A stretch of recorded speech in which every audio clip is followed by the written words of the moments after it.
जे 3 दिन है पानी बहुत समस्या छुआ मैंने पानी नहीं पाइबार गाधवार लगे 3 दिन है गाधवार भी नहीं।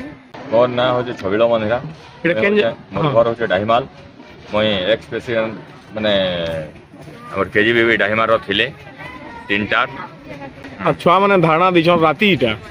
जेनटा कि यादे शीत मास रे शीत रे सथरे जोन छुआ मैंने फिर भी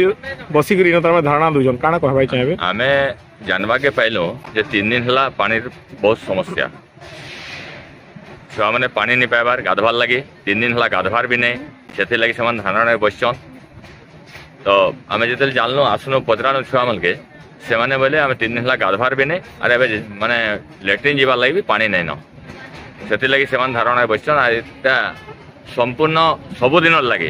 भल के पानी पाइबे छुआ मैंने से व्यवस्था प्रशासन और स्कूल कर्तृपक्ष करवार लगे आमर दाबी।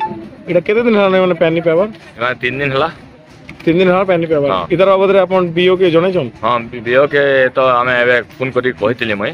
जे बीओ बोले जे टैंकर रे पानी जाउछे वर्तमान तक से टैंकर पानी नहीं पहुंची बारते डाइमल हॉस्टल के भी रो इंचार्ज अच्छा हमर हॉस्टल रे परमानेंट पानी रो सुविधा तो नहीं न आबे गला 3-4 वर्ष है ना आम हमको जनाऊ तो परमानेंट सुविधा है नहीं पारे से तो आज बेसी असुविधा है कारण कि पानी आमर गोटे आड़ू पंचायत आड़ू आसला जेनटा कि एबे से ड्रेन कूड़ा होचे तो सेठी लगी सेटा कुड़ी दिया है तो सेनो कनेक्शन टा कटि जैसे आ गोटे आमर जेन वसुधारू पानी कनेक्शन करा हेतला सेटा भी एबे काम चली से बोले पानी टा सेनो कनेक्शन काटी दिया है तो से छुआ मन को एबे आज इटा असुविधा है पानी टा बेसी आज इटा बेसी है आज सकाल उठा 2 दिन टा एडजस्ट हो 2 दिन टा एडजस्ट हो गया।